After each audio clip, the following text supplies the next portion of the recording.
আমাদের যে মামন আমার পূর্ব পরিচিত, আমার সঙ্গে অনেক সময় গল্প আলাপ হয়। নিজের কথা তো নিজে অনেকেই ভাবেন। গার্জেনরা একটু বসবেন, বোনেরা দিদিরা একটু বসবেন, 10 মিনিট সময় নেব। 10 মিনিট। নিজের কথা অনেকেই সবাই ভাবে, কিন্তু এই যে ছোট্ট ছোট্ট শিশুদের কথা, যারা গরিব মানুষ আছে, যারা পরিযায়ী শ্রমিক মানুষ আছে, তাদের কথা কে ভাবে, কারা ভাবে? আমি মামনকে আমার অন্তরস্থল থেকে ধন্যবাদ জানাচ্ছি। মামন, তুমি এগিয়ে চলো, তোমার সঙ্গে আমি সব সময় আছি, সুখ দুঃখের সঙ্গী আমি আছি, থাকবো।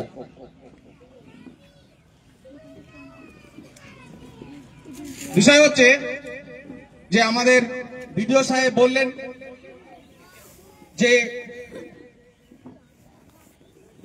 অনেক পাবলিক স্কুল আছে, সরকারি স্কুল আছে, কিন্তু সেই স্কুলে যারা চাকরি করেন, যারা বিজনেস করেন, তাদের চিন্তাধারা শুধু বিজনেস করতে হবে, টাকা রোজগার করতে হবে। যারা চাকরি করেন তাদের চিন্তা ভাবনা হচ্ছে আমাকে চাকরি করতে হবে, আমাকে সরকারের বেতন পেলে আমার যথেষ্ট। কিন্তু নিজের যে দায়িত্ব সেটা অনেকেই পালন করেন না। ফলে আমরা যারা উপস্থিত আছি, যে কর্মে আমরা লিপ্ত আছি, কেউ বিজনেসে আছেন, কেউ চাকরিতে আছেন, কেউ ফার্মারও আছেন, নিজ নিজ দায়িত্ব পালন করলে নিজের ক্ষতি হয় না, কিন্তু 5 জনের উপকার হয় এবং সেখান থেকে দোয়া আশীর্বাদ পাওয়া যায়। তাই আমরা যারা এখানে এসেছি, আমরা আমাদের সামনে যারা ছোট্ট ছোট্ট শিশুরা আছেন, তাদের প্রতি আমরা দোয়া আশীর্বাদ রাখবো।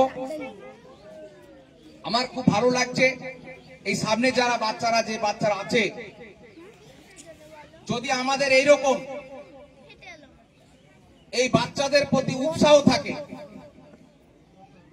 ভালোবাসা থাকে, তাহলে বাচ্চারা অবশ্যই সামনে এগিয়ে যাবে, ডাক্তার, ইঞ্জিনিয়ার হবে, মাস্টার হবে। কি তাই তো? হ্যাঁ, পারবি তো? Thank you. তো যাই হোক, সময় সংকীর্ণ।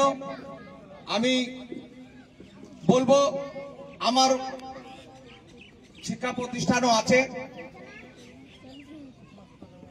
5 to 12 একটা আবাসিক স্কুল আছে, একটা অনাথ আশ্রম আছে, যেখানে যাদের মা নাই, বাবা নাই, এতিম, তাদের জন্য থাকা, খাওয়া, পড়া সমস্ত কিছু ব্যবস্থা আছে।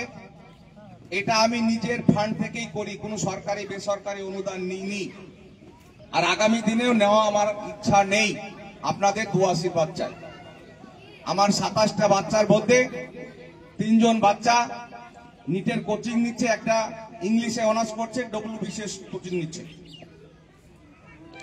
যদি 3 থেকে 6 বছরের কোনো এতিম বাচ্চা থাকে আমাদেরকে দেবেন, ইনশাল্লাহ আমরা মানুষ করে দেব।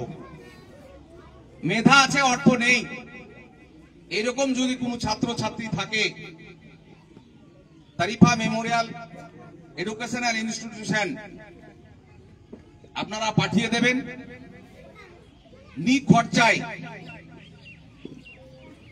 তাদেরকেও আমি আদর্শ ছেলে হিসাবে গড়ে তুলব। বলা আমার বেশি হয়ে গেল। সকলকে আমার আন্তরিক ভালোবাসা, অভিনন্দন, নমস্কার। আমার ছোট্ট ছোট্ট বাচ্চাদের আমার শুভেচ্ছা, স্নেহ, ভালোবাসা জানিয়ে আমার এই সংক্ষিপ্ত বক্তব্য শেষ করছি। আপনারা সবাই সুস্থ থাকবেন, ভালো থাকবেন। বাচ্চাদের আগামী দিন ভালো হোক। গার্জিয়ান যারা এসছেন, আপনাদেরও সকলের আগামী দিন শুভ হোক। লাভ, নমস্কার, আদাব।